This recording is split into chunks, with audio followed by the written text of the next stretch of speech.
there, welcome to the Inn on Church Road. I'm Chef Hannah and we're in the kitchen today making some raspberry thumbprint cookies, also known as Tante Lina's Plätzchen. Today we're actually making the gluten-free version. So this is a really delicious cookie to have for the holidays. It's super easy and it's something that even if you're making the gluten-free version, everyone can enjoy. So we have some simple ingredients out in front of us today. We have some room temperature softened butter. We have some granulated sugar. We've got some room temperature egg yolks. We have a little bit of hazelnut meal. You can also buy whole hazelnuts and grind them. We've got some vanilla, and then we've got some gluten-free all-purpose flour. So I'm going to start with our butter and our sugar and get that into our mixer. And we want to beat that until it's nice and light and fluffy. Now, if you don't have a stand mixer, you can totally do this by hand. However, I do recommend if you've got a stand mixer or even a handheld mixer, use it.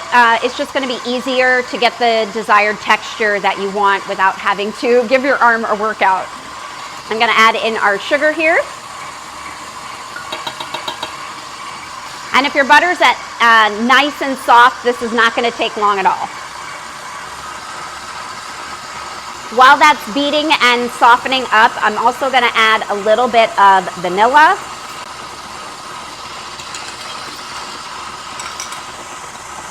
And then I'm going to stop my mixer once and just scrape everything down and make sure that everything is kind of getting to be where it needs to be.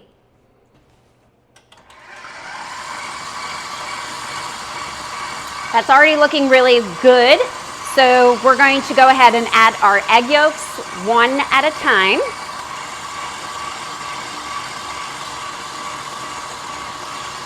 And we want to make sure those are fully incorporated before you add the other one. It also doesn't hurt to stop the mixer.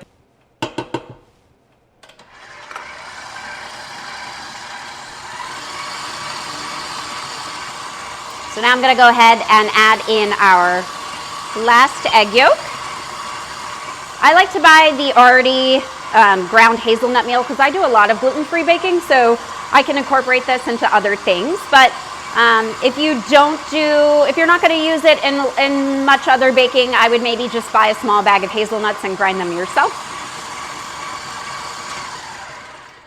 So I'm going to go ahead and add that in, and I'm also going to go ahead and add our flour.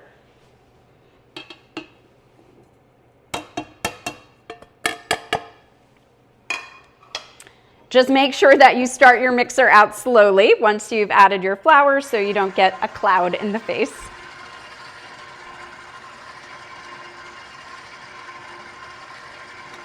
Now, since I'm making the gluten-free version here today, I really don't have to worry too much about overmixing my flour because there is no gluten in my flour. So, in fact, sometimes when you're working with gluten-free flour, you need to mix for a little bit longer to give it a chance to absorb the moisture in the dough. However, if you are using a regular all-purpose in this recipe, do make sure that you don't overmix because you don't want your cookies to be tough. It smells delicious. Between the hazelnut meal in here and the vanilla, make sure you're using a good quality, real vanilla extract, no imitations, and you're really going to get a great result.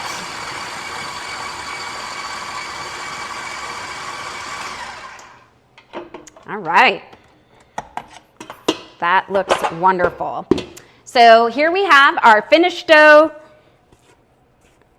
It's nice and stiff, but it's going to be sticky. It's a little too soft to work with yet. So we're actually going to put this into the fridge for at least an hour. So I like to just scrape this out, wrap it in plastic wrap really well, and put it into the fridge. And as I said, at least an hour, but you can even do this a day ahead, even 2 days ahead, and just go ahead and make the cookies when you're ready.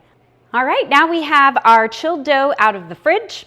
And I have just broken this up into some smaller pieces to make it a little bit easier for us to work with. If it starts to get a little sticky, you can dredge this with some flour. Otherwise, you can just take a knife, or this is actually called a bench scraper, and you can start to break it up into pieces that are about 1.5 tablespoons or so. You've got some leeway on how big you can make them. So if you want a little bit larger or a little bit smaller, it's up to you. But I am just going to roll these into balls and place them on my cookie sheet. You want to give them a little bit of space because they will spread. And once I have my tray full, I'm going to go ahead and take my thumb, or you can take the back of a measuring spoon. So it's up to you, whatever you like to do. Either that or your thumb. And you're just going to make an indentation down. Don't worry if it cracks a little bit, you can kind of just pinch it back together. Don't go all the way to the cookie sheet, but definitely give yourself some room for your filling. And then I'm going to take a little bit of egg wash. So this is just a beaten egg, and I'm going to very lightly brush my cookie with it.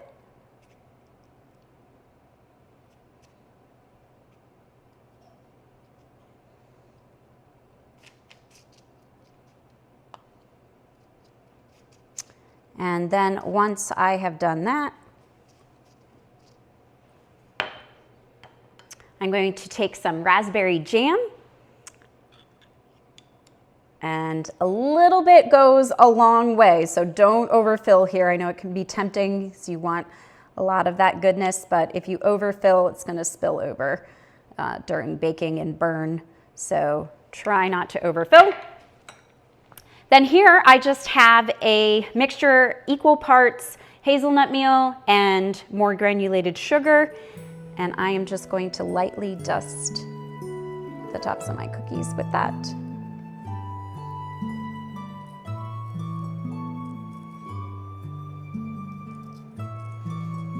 Then these are going to go into a 350-degree oven for about 10 minutes or so.